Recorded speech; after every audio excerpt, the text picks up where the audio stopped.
the written word was very important because it was, you got all those books, the Bible, you've got the different Gospels and stuff that people are quite familiar with. Half the time, they didn't even need to read the subtitles. They could look at it and know what was going on. Mel Gibson has just shared a statement that's sending shockwaves through the Christian world. The actor and filmmaker, best known for directing The Passion of the Christ, claims there may be something hidden within one of the oldest versions of the Bible that most people have never heard about. According to Gibson, the ancient Ethiopian Bible contains a powerful prophecy describing the final days of humanity. He suggests that this passage presents a vivid and unsettling vision of the end times, one that is far more detailed and dramatic than what appears in the versions of the Bible most people read today. What makes this claim even more controversial is the idea that these writings may have been left out or removed from later biblical collections over time. If that's true, it raises difficult questions for historians and biblical scholars. What exactly was written in those ancient texts, and why aren't they included in the modern Bible? Now, researchers, theologians, and curious readers alike are taking a closer look at these ancient manuscripts, trying to understand whether this mysterious prophecy was truly part of early biblical tradition, or if the story behind it is even more complicated than anyone expected. These aren't just small differences in wording or minor translation changes. The material being discussed includes entire chapters, complete timelines and warnings that Jesus is said to have shared after his resurrection. According to the claim, these teachings were considered so powerful and potentially disruptive that they were kept out of widely circulated scriptures for nearly 2,000 years. That raises a troubling question. What kind of message could have been viewed as so dangerous that it remained hidden for centuries? And why does Ethiopia, a nation with one of the oldest continuous Christian traditions, appear to preserve texts that many other churches never included? The ancient Ethiopian Bible is often described as one of the most complete biblical collections in existence. Maintained by the Ethiopian Orthodox Tewahedo Church, it contains books and writings that were never officially recognized by the Roman Church. According to the discussion sparked by Mel Gibson, some of these ancient texts claim to record teachings Jesus delivered after his resurrection, teachings that reportedly include detailed warnings about the final days of humanity. Supporters of this idea say the descriptions go far beyond what most readers know from the Book of Revelation. For nearly 2,000 years, the story most Christians heard has remained largely the same. Jesus rose from the dead, appeared to his followers, and left behind a message of hope and salvation. But some researchers believe the ancient writings preserved in Ethiopia suggest a deeper and more complex account, one that many people in the Western world have never encountered before. Whether these texts truly reveal forgotten teachings or simply represent different early Christian traditions is still debated. But the conversation has reopened a fascinating historical question. How much of the earliest Christian message has been preserved, and how much might still be waiting to be rediscovered? For generations, these ancient writings were preserved by Ethiopian monks who carefully copied every page by hand. They believed these texts carried teachings that should never disappear with time.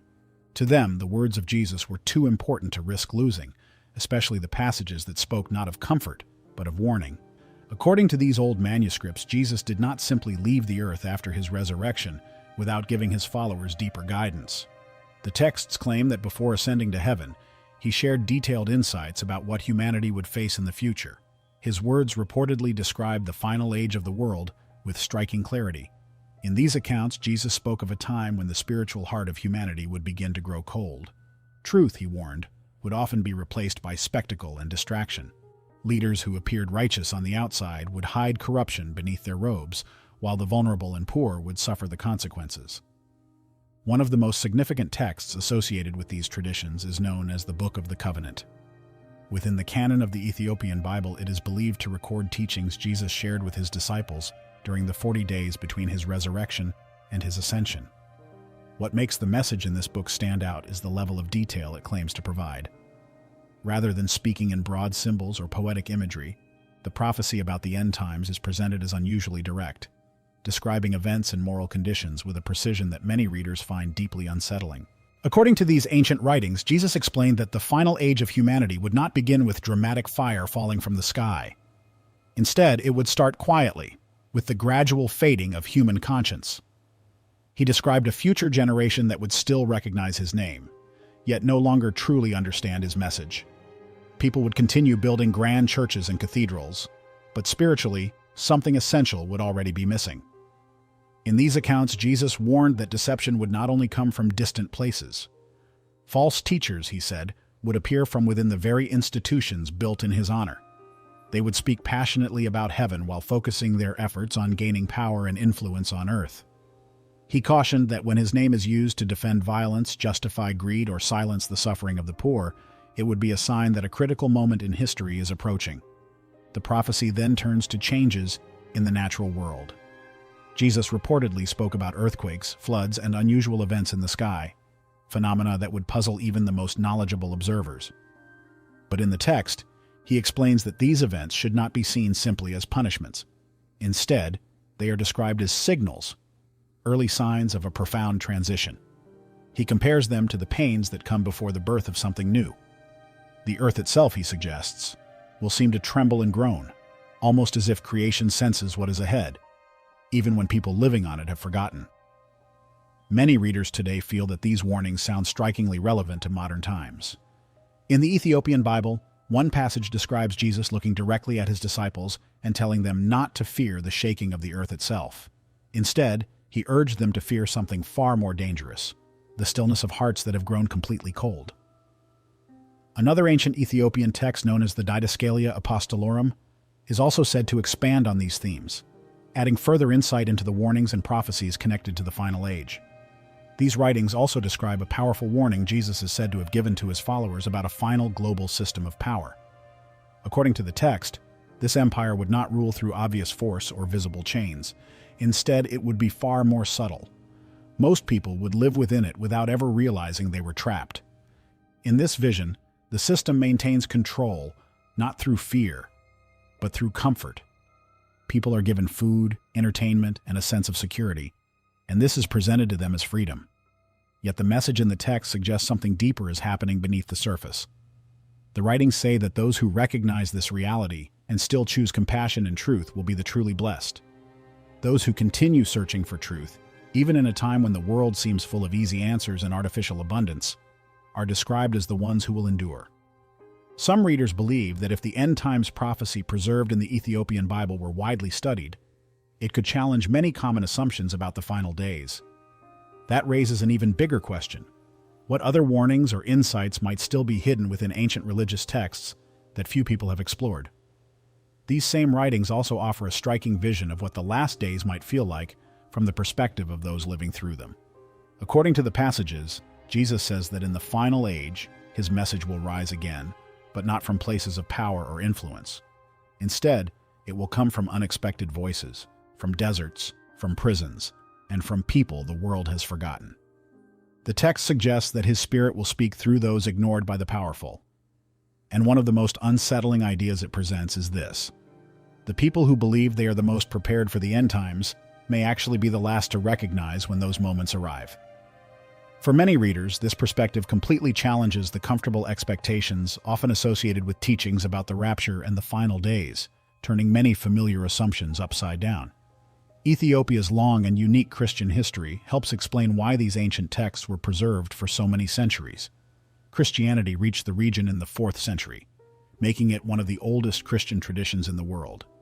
Over time, however, Ethiopian Christianity developed largely separated from the authority of Rome. Because of that long period of isolation, many scholars believe the country preserved a broader and sometimes more mystical collection of early Christian writings.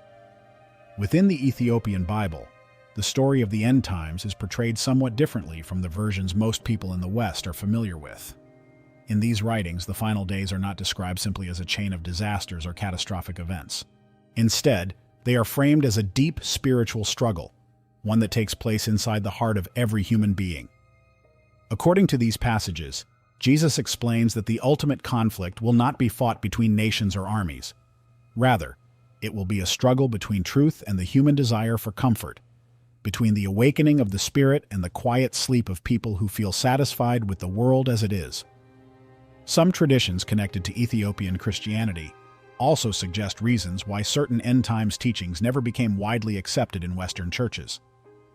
One explanation sometimes mentioned is the issue of authority and structure. The idea that God's Spirit might speak directly to ordinary, humble people, rather than only through established institutions. could have been viewed as challenging to centralized religious power. Another factor often discussed is the mystical nature of many of these writings. The Ethiopian texts include vivid visions, descriptions of angelic gatherings, and complex timelines describing cosmic events. Over the centuries, some Western church leaders regarded these kinds of mystical themes as controversial or even heretical, which may have contributed to them being left out of later biblical traditions connected to Roman Catholic Church. As a result, Ethiopia preserved a version of early Christian literature that in some ways feels very different from the one that shaped much of Western Christianity. A third explanation sometimes suggested is simple fear, real, unsettling fear. Some believe that church authorities worried that if people read these words for themselves, they might begin to wonder whether the events described as the end times were not just a distant future, but something already unfolding around them. According to several writings preserved in the Ethiopian Bible, Jesus is said to have described the final age as unfolding in 4 stages. The first stage is called the Age of Forgetting, a time when people gradually stop searching for truth.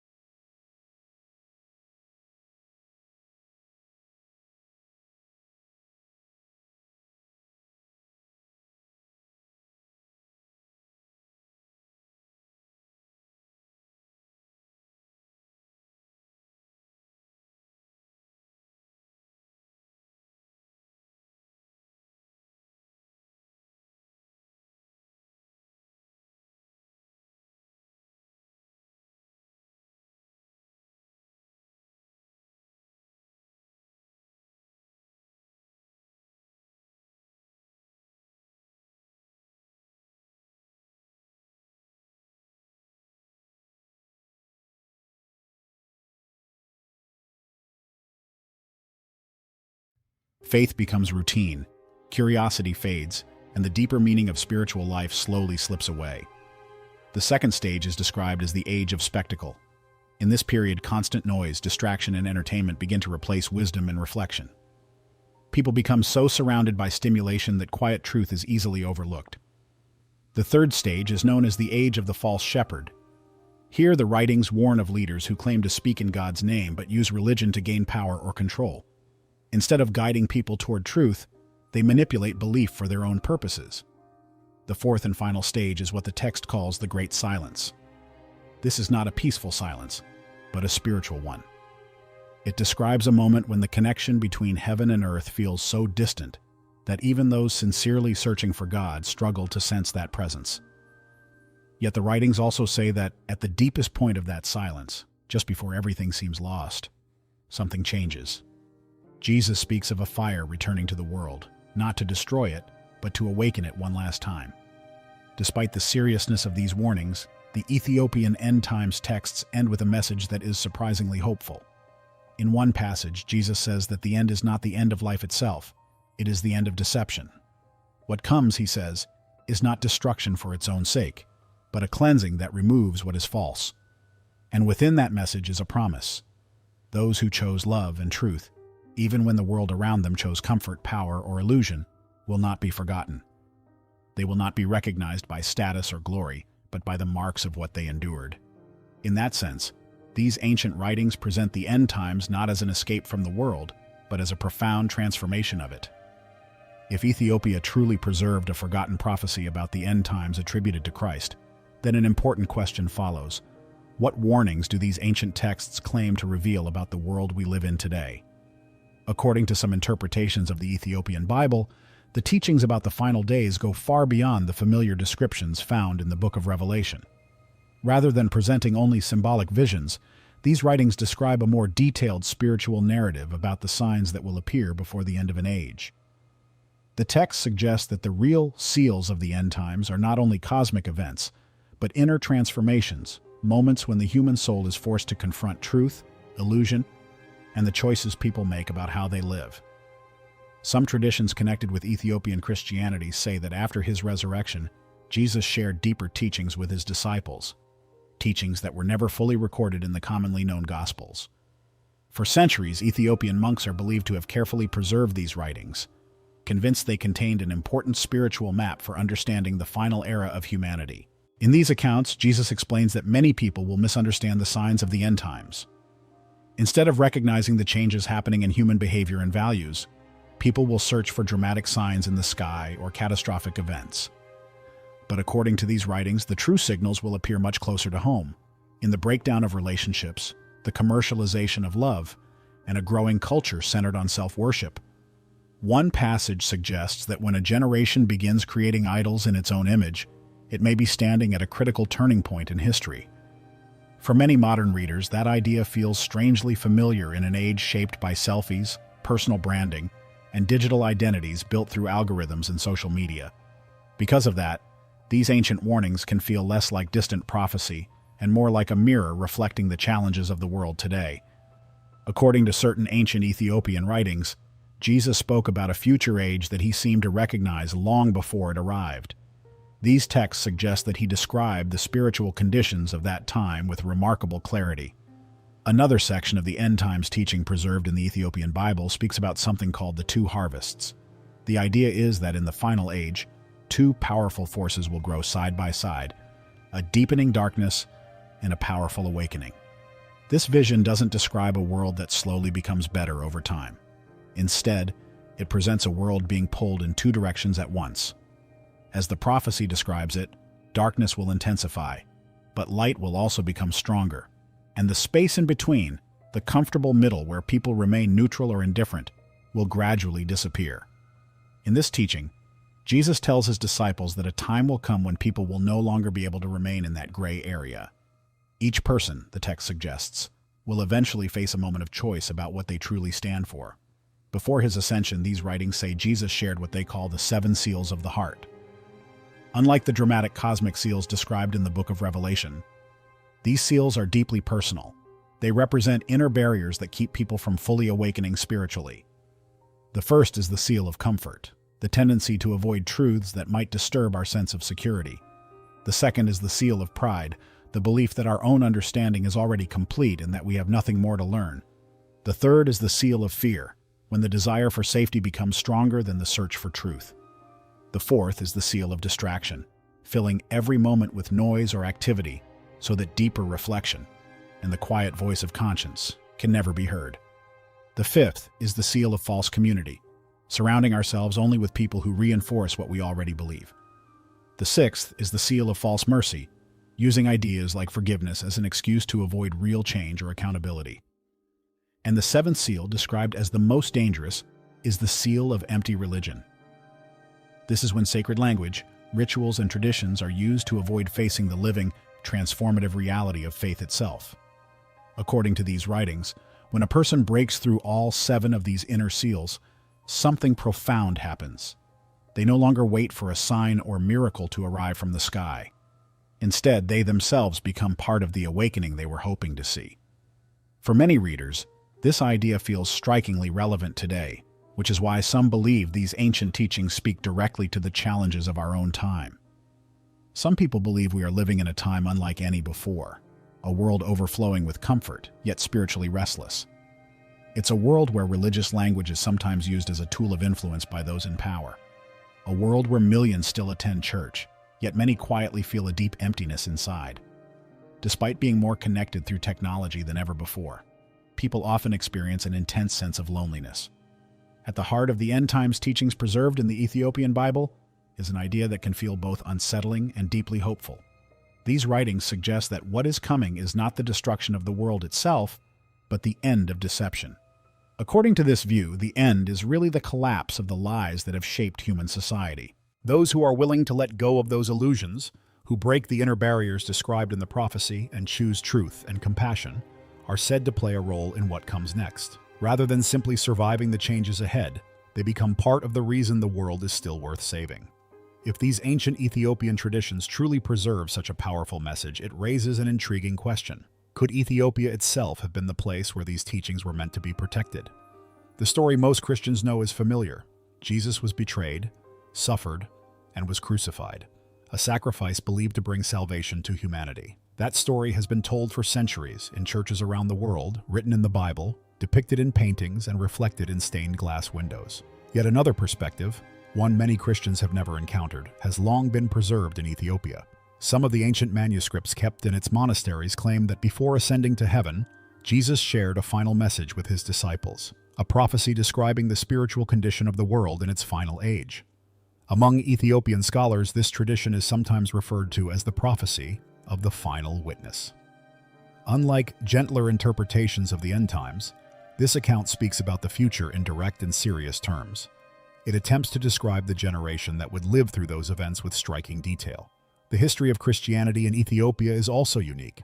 The Ethiopian Orthodox Tewahedo Church, one of the oldest Christian traditions in the world, traces its spiritual heritage to the legendary figure Menelik I, believed in Ethiopian tradition to be the son of King Solomon and Queen of Sheba. Unlike the spread of Christianity through political empires elsewhere, Ethiopia's faith developed largely through spiritual practices such as prayer, fasting, and monastic life. Inside ancient monasteries in places like Lalibela and Aksum, monks carefully preserved sacred scrolls and manuscripts. Many of these texts were written in Ge'ez, an ancient language that remains part of Ethiopia's religious tradition today. For centuries, these writings were copied by hand and protected within monastery walls, waiting for the day when the rest of the world might finally become curious about what they contain. These ancient writings describe a vision of Jesus that goes beyond a message of personal salvation. In these texts, he is also portrayed as delivering a profound warning about the future of humanity, a future where truth itself could one day be rejected or even crucified by the world. In this version of the prophecy, Jesus tells his disciples that the final witness of the last days will not be an angel or a dramatic cosmic event. Instead, it will be something far more unexpected, an ordinary generation of people who rise up during a time of deep darkness and choose not to remain silent. According to the passage, these people will not be celebrated by the powerful. They may be mocked, ignored, or even pushed aside by the influential voices of their time.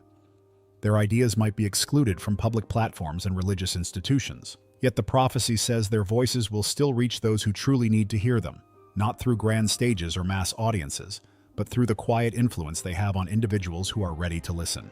In one line from the text, Jesus reassures his followers that truth does not depend on public approval or loud amplification. Even if a voice is silenced in public, the message itself can still travel where it matters most. Some scholars connected to the Ethiopian Orthodox Tewahedo Church believe that certain prophecies like this were left out of the versions of Scripture that later became dominant in Western Christianity. They sometimes point to early church gatherings, such as the First Council of Nicaea, where church leaders debated doctrine and the role of various texts within Christian teaching. According to these interpretations, prophecies suggesting that religious institutions themselves could struggle with corruption in the final days may have been viewed as controversial or destabilizing at the time. Whether or not these interpretations are historically accurate remains widely debated among historians and theologians. But the existence of these Ethiopian traditions continues to raise fascinating questions about how early Christian teachings were preserved, interpreted, and passed down through the centuries. According to this interpretation of the prophecy, one of the most unsettling ideas is that some of the most misleading voices of the final age would not appear obviously evil. Instead, they would look deeply religious, wearing crosses, building churches, and speaking in the language of faith. Because of how controversial such a claim could be, some believe these words were too threatening to be widely included in later Christian traditions. In this view, while other regions moved away from these teachings, Ethiopia continued to preserve them. Whether someone sees this prophecy as literal history or as a symbolic spiritual warning, the message raises an important question for every generation. It invites people to look carefully at the world around them and ask themselves, are the signs described in these writings already unfolding? Are we living in the kind of age those ancient texts were warning about? And if so, how will people respond? By choosing the comfort of easy answers or by facing the more difficult path of truth? The tradition sometimes called the prophecy of the final witness does not appear in the Bibles most commonly used in Western Christianity. Yet the themes it explores, truth, deception, courage, and spiritual awakening, continue to feel surprisingly relevant today, almost like a reflection of challenges that could appear in tomorrow's headlines. If these Ethiopian traditions truly preserved a powerful message about the future, it raises another fascinating question. Why Ethiopia? Ethiopia stands out as one of the oldest continuously existing civilizations in the world. Its history stretches back thousands of years and is deeply connected to stories of faith, endurance, and cultural strength. Unlike many other African nations, Ethiopia largely maintained its independence during the colonial era, allowing it to safeguard its traditions, languages, and ancient religious manuscripts. Because of this independence, Ethiopia was able to protect sacred texts and historical traditions in ways that many other regions could not. Within its monasteries and churches, generations of scholars and monks preserved manuscripts that had been copied and studied for centuries. Some Ethiopian traditions even connect the nation's origins to ancient biblical history. In certain accounts, people trace their ancestry back to Ham, one of the sons of Noah. While these traditions are part of religious heritage rather than universally accepted history, they illustrate how deeply Ethiopia's identity is intertwined with the stories and beliefs of the ancient world.